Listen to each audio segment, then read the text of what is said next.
It says live. Does it feel like we're live? Rob Merlino, are you live? I'm live. I'm living live, living large.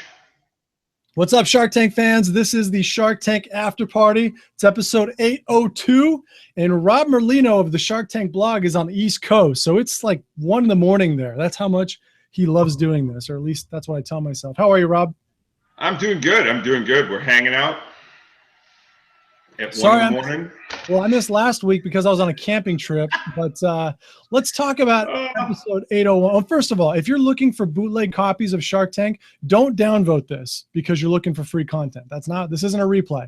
We're going to break the episode down, and it'll be available on my podcast. We're going to do that new this year. All these hangouts will be on the Shark Tank podcast as well. So season 8, episode 1 debuted at 4.9 million viewers.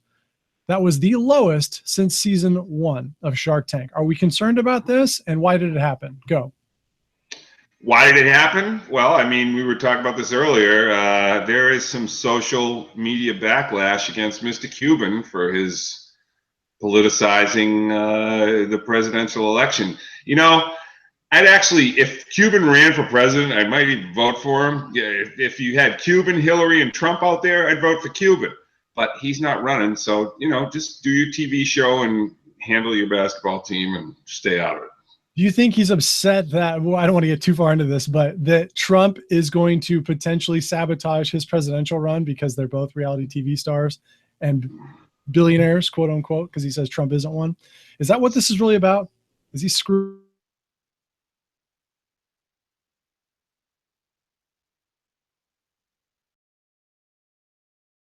Shark Tank. That might have something to do with the ratings, though. All right, so let's talk about this week. We got 4 entrepreneurs. I'd like to break this into segments, but it's a live stream, so we can't really do that. So let's start with the Lapel Project, which you admitted you didn't even watch. What happened, man? You're in Florida. This is well, these guys are pick up at swim practice. Ran a little late, and we were in a rush, and that's just how it goes when you're a parent sometimes. So. I could have watched the replay, but we had other plans. So I missed the Lapel Project. They got a deal with Cuban, I hear. Yeah, they walked in. They asked for $150,000 for 20%, and Cuban immediately perked up because I thought it was odd. He's not a fashion guy, doesn't like to dress up. So apparently this looks like the perfect fix for him. He was all over it. So if you didn't watch it, I'll tell you some of my observations. 1, he was sold immediately. I was skeptical of this when Disney released the press pictures a couple weeks ago. It looked like kind of a gimmicky, like slot fill for me, but maybe a toss out. But they actually did a pretty dang good job, and they got a standing ovation from Kevin afterwards. Everyone really liked the idea. Well, the idea is novel, but the guy's the real deal. I mean, he's in the fashion business. He runs this chic Miami shop, Sartori Amici. And they made a big deal out of it in the press releases that this guy's the best salesman we've ever seen, and da-da-da-da.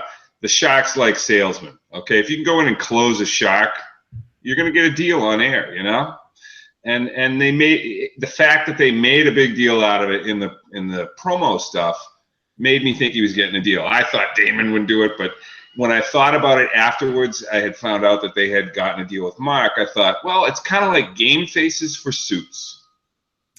That's a good analogy. The Game Face company, a little suit mask. Mm-hmm. I really did like the idea. I used to wear a lot of tuxedos when I would host and MC these shows, and I would have loved to have had this because I don't really like to dress up either. It gives it some flair. Damon kind of played it coy, like he wasn't really that sold on it. Maybe he was mad he didn't come up with the idea because it seems so simple. They had $16,000 in sales in 6 months, $4 to $8 cost of goods, $45 to $100 retail. Kevin said he thinks maybe it was a different product where the retail would have to come down. That was the fishing product, but huge margins. Mark jumped all over it, and we're going to try something new tonight, what I like and what I hate. So you can jump on this even though you didn't see it, but what I liked was... Well, what I hate is that I missed the segment, so... Okay. You were drinking. You were busy. No, I was picking my kid up at swimming. I had him reverse. Sorry.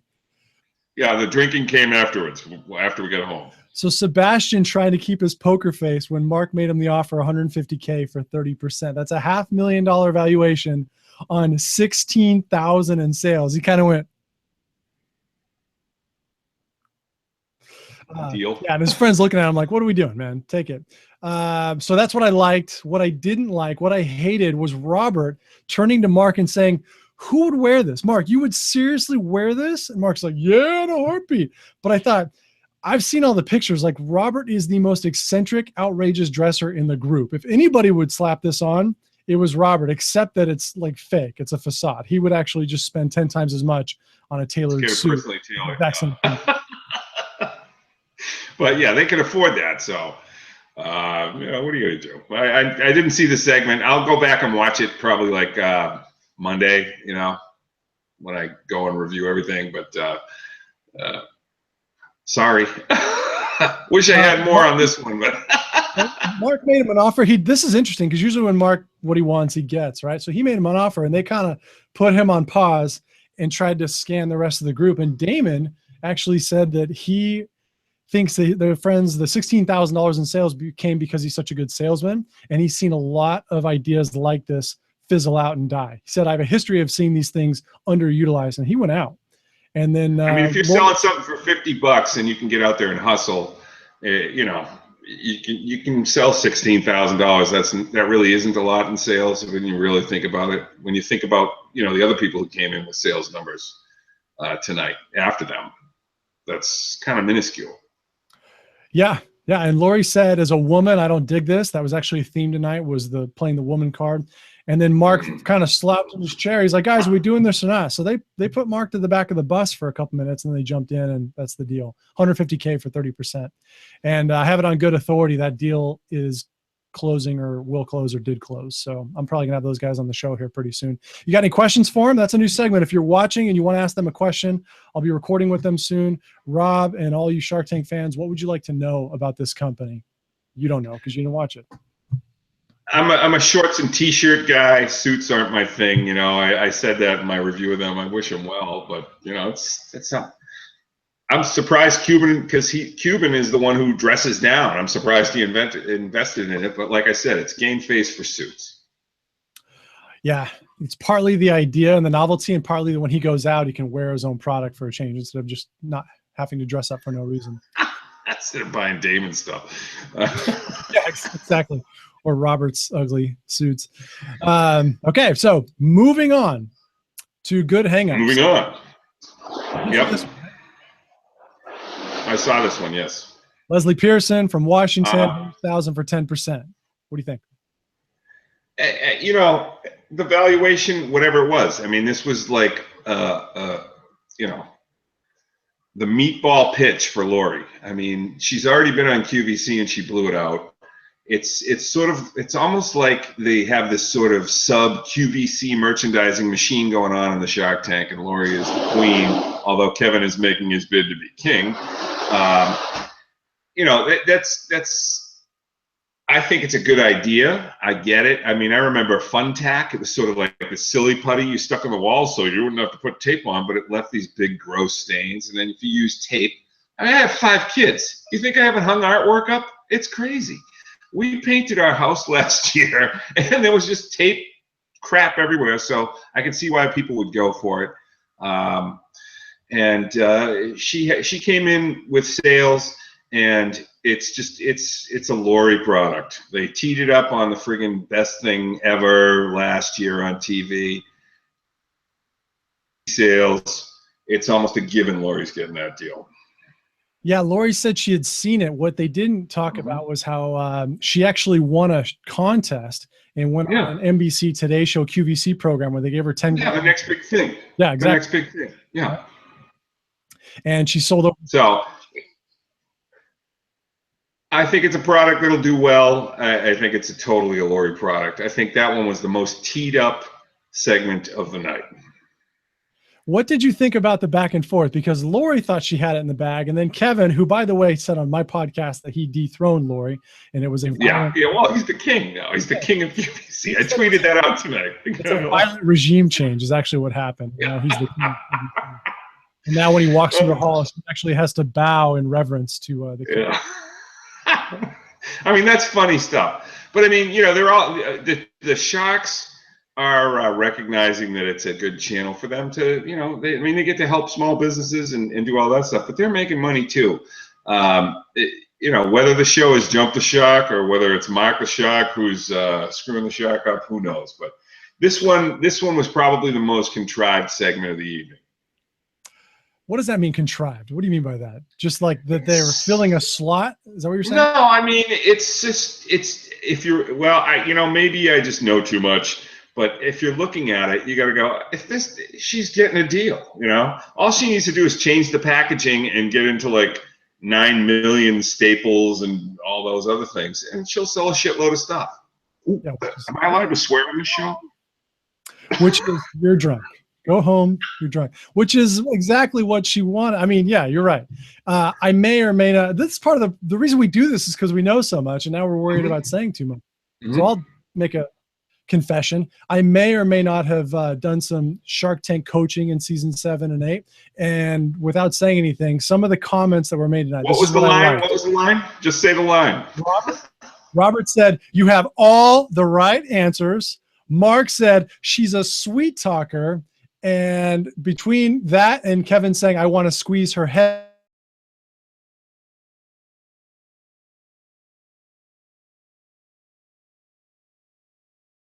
I thought she was when she made her offer to Lori to change it to a line of credit and then double down and said, "If I don't pay it back, you can have the 20% in a year." But she agreed to 10%. That's how she got her down to 10. She's flush with cash. Made $450K in a year. Like, there's no way that doesn't get paid back. I thought that was a smart move. Yeah, and Lori's little machine is gonna like package it up all nicey nice and get it everywhere quickly. One thing you got to give to Lori when she gets a product like that, any kind of something that can be sold retail, she gets it out there and it moves, or else she doesn't get involved. So. One thing I hate. Did you hate anything about this segment besides it was other than the fact that it was just so kind of obvious, I mean, they win the next big thing. She's already been on QVC and sold out. Of course Lori's going to jump on that. Yeah, I think that's actually made it appealing to Kevin as well, because she's already a winner. Well, he wants to dethrone, the queen is dead, long live the king, whatever. So what I hated is the woman cardigan got played. And here's actually what I thought about this. I felt like I was watching the presidential debate, right? Lori says to Kevin when he's talking about Shutterfly and how much money he did with them on QVC, $38,000 a minute. Lori turns and says, "Yeah, and every time you appear with them, their stock price goes down." All right? That's a hack. That's an incisive comment that's meant to hurt the stock price. He turns around and says, "I think we need to squeeze her. Let's squeeze her head." And she goes, "That's a horribly chauvinistic and rude thing to say, isn't it, Leslie?"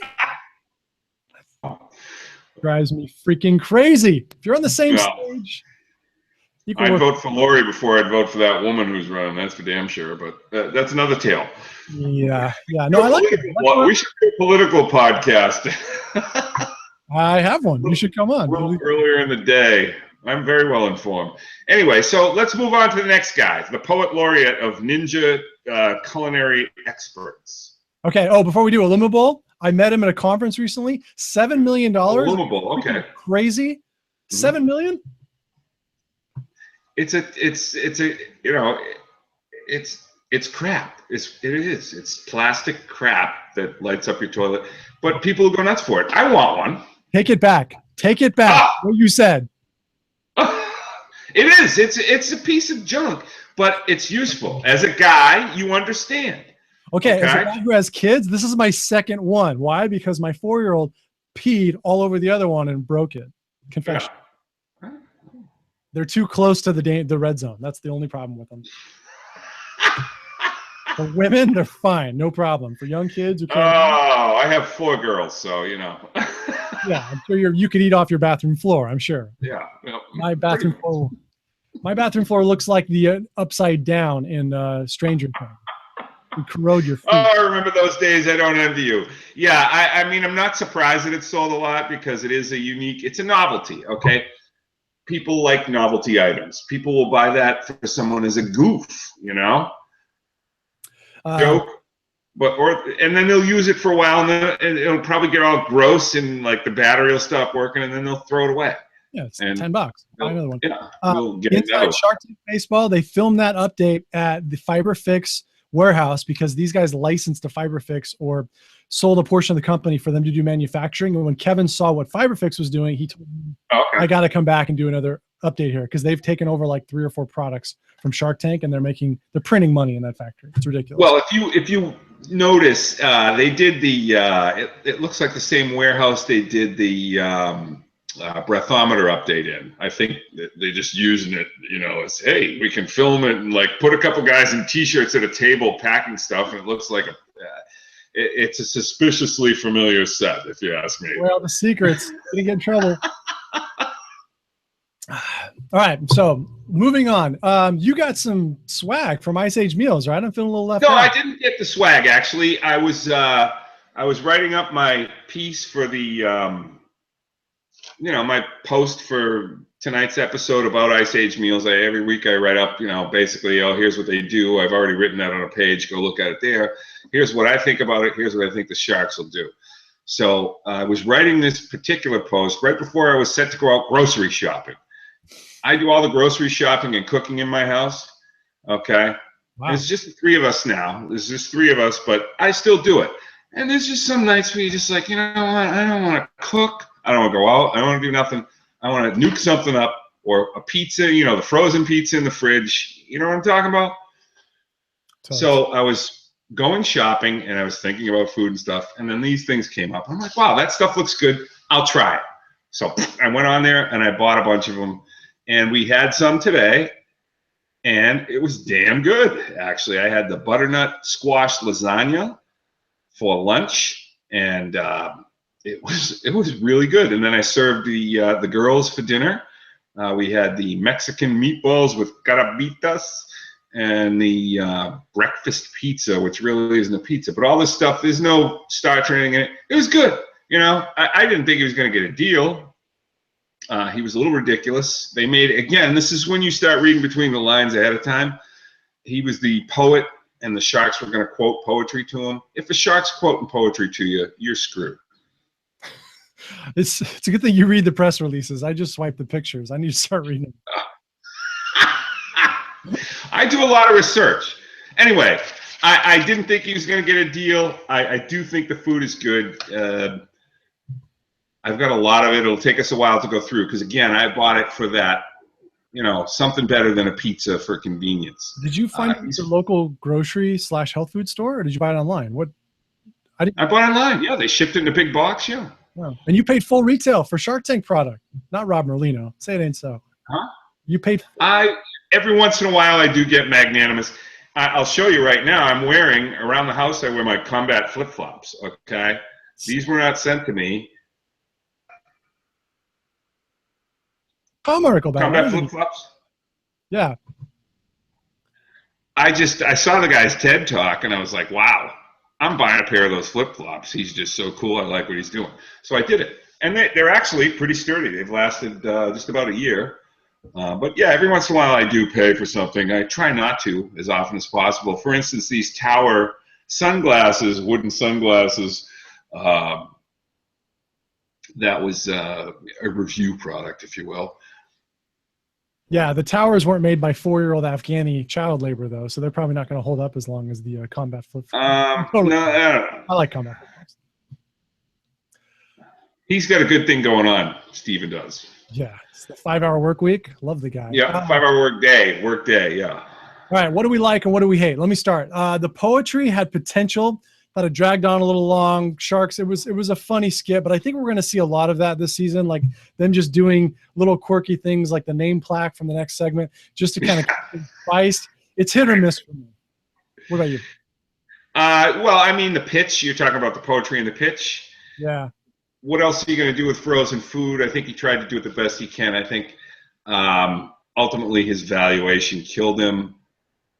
But if you notice, every one of the Sharks was like, oh, wow, this is good. And when you're selling food, that's what it comes down to, whether you get a deal on Shark Tank or not. If the food's good.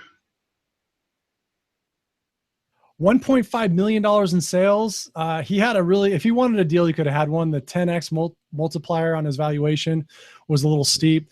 As far as what I hated, Nick's response to the valuation question, you got to believe in me. What? Like the whole California thing I thought was crazy.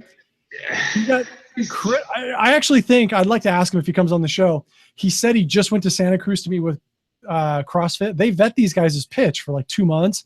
I think he went to that meeting and jacked his valuation up the night before. It was probably a $4 to $5 million valuation, and it got 2x'd. That's what I think. Well, we'll see. You know, like I said, when it comes down to food, if the food's good, I'll probably buy it again. We actually had a discussion about this at dinner tonight. I was like, you girls really like this? Because my wife and my daughter, I got to cook for them. They want macaroni and cheese and hamburgers all the time, you know? Oh, you called it cooking. Okay. I'm on to you now. Yeah. So, I mean, I like stuff I don't have to cook. I don't have to spend a lot of time in the kitchen. Fit the bill. Food was good. That's what I liked most about it. Everything else was kind of funny, too.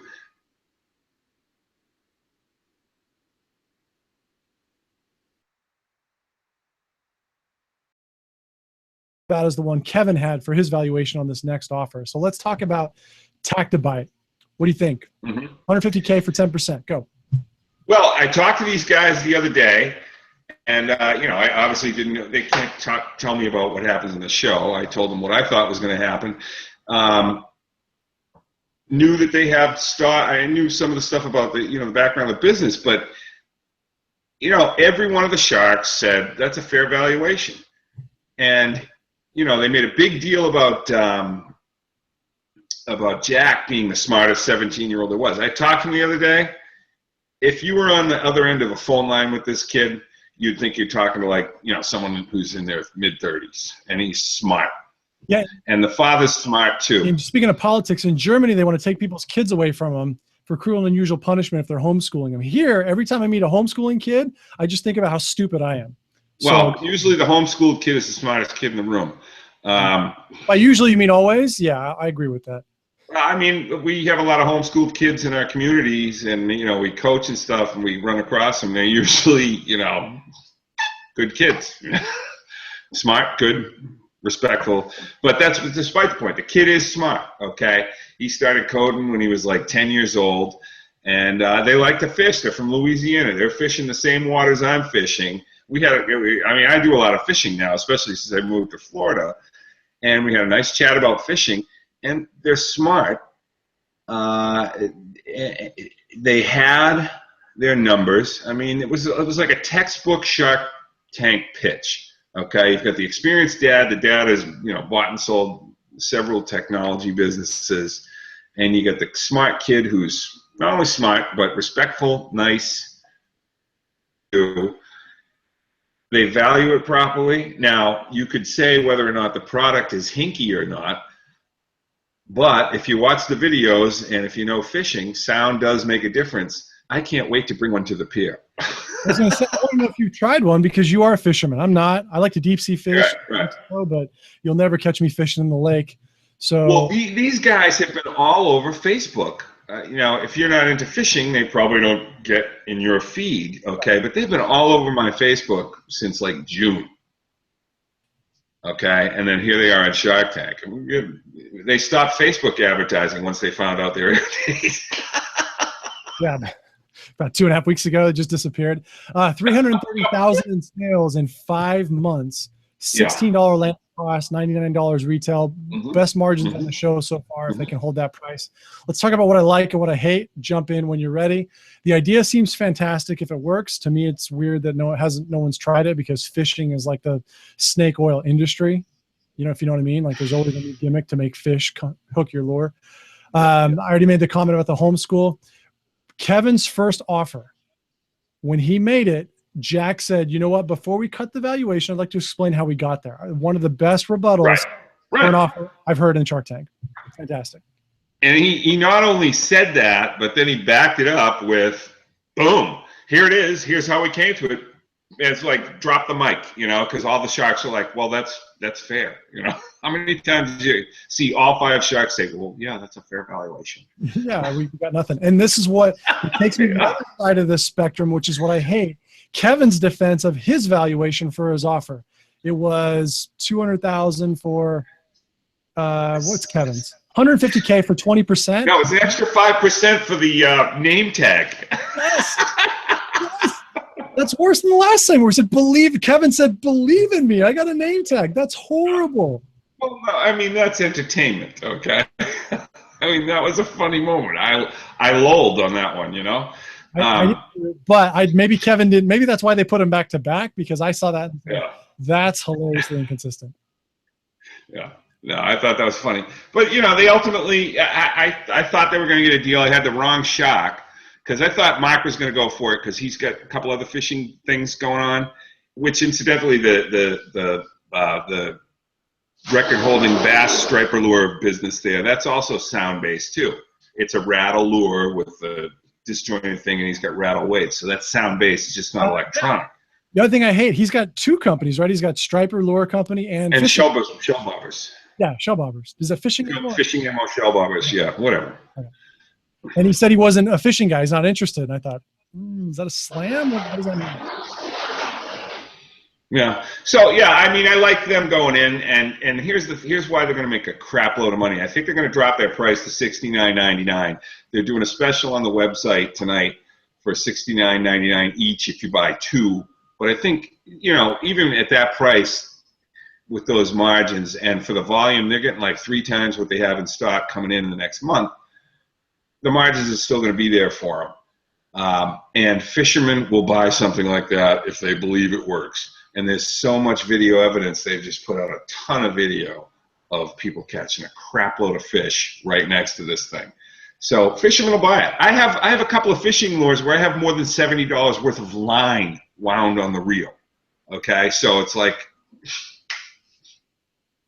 yeah, they'll buy it. It's commitment. I mean, to me, who doesn't fish, it sounds like James Jonesy, right? Craziness. Yeah. My grandpa was a fisherman. I get it. I just said I didn't get it, but I guess I do get it. Let's talk the last thing about him being so smart, which was the post game. They said I was the smartest kid ever. Blah blah blah. Mm-hmm. But what about the deal? They had a bunch of sharks interested. Damon's being Lori accused Damon of being chauvinistic, accused Kevin of being mean to her. Then they go with Robert. Thoughts? Well, Robert was the first one who said, you know what, I like evaluation. I'll give you exactly what you asked for. And that usually means Robert's going to get screwed out of a deal because he does that a lot. I'll give you exactly what you asked for, and then the sharks swoop in and screw him, you know? They go, good, Robert, we need to use you as a backstop for our next deal. So, but you know, so if you go into the Shark Tank and you say, I want $10,000, you know, $100,000 for, you know, 10% of my company, and you get it, yay.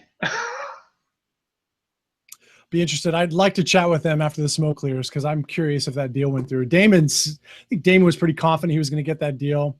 Lori, I'm not sure what would have happened. They really seem to want Lori, but to let Robert sneak in from Canada, who's never fished, I'm curious to see what happens with that. Oh no, if he's from Canada, he's dunked a line in the water or two a couple of times. Exactly. Did you just switch to Minnesota with that accent? Is that what happened there? I was sort of a bastard Minnesota, Montreal, but yeah, trying to be a Canadian. No, you know, I that could be one of those ones too that they do the deal on air. I'm going to chat with them again. I talked to them, I think Wednesday. I told them once the dust settles, you know, we'll have another chat because we got on okay because you know they fish and stuff, you know, so we were chatting. I mean, I got it. I got what they were doing, and yeah, very nice people. Yeah, people who listen to my show know that Robert he doesn't have any reunions. A lot of his deals don't quite make it over the finish line. So I'm curious what the value proposition was for them, besides the fact that he offered exactly what they wanted. Yeah. Because Robert's money tends to be discount money on the Shark Tank for some reason. Well, Robert's money tends to be on air money. Yeah. You know? Yeah. Is not. I mean, he does follow through with some of them, but I think he probably has the least amount of businesses that he's done deals with, and it's gone back. There's some resentment in the Shark Tank entrepreneur community about his dealings with people, and it looks like he's getting I think Natural Grip, who I have right here. I think Natural Grip is getting an update next week. Is it next week or the following? It's one of the next 2 weeks. I don't know. So I told her I would use it for CrossFit. You know what my daughter, who rows, calls that? What's that? My daughter is a rower, okay? She rowed in college, she rowed in grad school, and she's rowing as masters now. You know what she calls that? What is it? Bitch mittens. Honest to God. I'm going to tell Ashley calls it Gray bitch. what she said, and she'll be at her doorstep. I didn't say it. My daughter said it. I laughed. She was being sarcastic, but yeah, it's still Ashley's going to bring that chick that was on Shark Tank with her, who looks like the giant woman from Game of Thrones, and it's going to be all over for the rowing daughter. Brianna Tarr. No, they do use stuff like that, but you know that's the rowers slang for that. Female rowers slang for putting hand protection is bitch mittens. Well, so that's a Robert deal, and they're getting an update. So, Well, he does do deals, you know. I mean, we shouldn't say that it's not going to go through just because he gets involved, but who knows? I wish those guys well. They're going to do fine. They're doing fine. All right. Well, next week, 8:04, Night Runner, Raising Wild Swimsuits, Tech Dry. You feeling good vibes about this episode? Oh, and the Cookie Kahuna, the Hawaiian dude. Feeling good? Feeling bad? No, that's the original Famous Amos.